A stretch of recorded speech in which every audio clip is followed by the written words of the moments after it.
Soul Cooking Horror Unleashed. As I scrolled through my grandmother's old recipe journal, I stumbled upon a peculiar entry titled How to Cook a Soul. It was sandwiched between her famous apple pie and chocolate chip cookies, making its presence all the more unsettling. The page was stained with what looked like ink, but upon closer inspection, I realized it was something far darker. There was a warning at the bottom, written in my grandmother's delicate script: some recipes are better left uncooked. Intrigued and a little unnerved, I decided to ignore the warning, thinking it was just her whimsical way of storytelling. I had no idea how much that decision would cost me.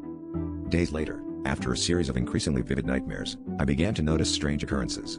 It started small, my reflection lingering a moment too long in the mirror, whispers in rooms that should have been silent. I brushed them off as stress until one night, I awoke to find a shadowy figure at the foot of my bed.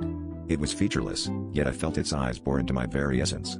Panicking, I recalled the recipe's final words, something about binding the soul to the earthly realm. My heart raced as I realized that the harmless recipe was anything but. Determined to end whatever I had unwittingly begun, I revisited the journal, searching for answers. The pages seemed to pulse beneath my fingers, as if alive, taunting me with my impending fate. I found a cryptic note that spoke of reversing the process. To unbind, one must face the soul's tether. With trembling hands, I followed the instructions, which led me to the old oak tree behind my childhood home. There, I found a small, unmarked grave. My grandmother's secret resting place for the souls she had cooked, each one trapped by her sinister art. As I stood over the grave, the ground beneath me shifted, and a shadow rose from the earth, its form now clearer, more menacing. It lunged toward me with a shriek that pierced the night, a sound that would haunt me forever. In a desperate act, I repeated the words from the journal, a chant to release the soul.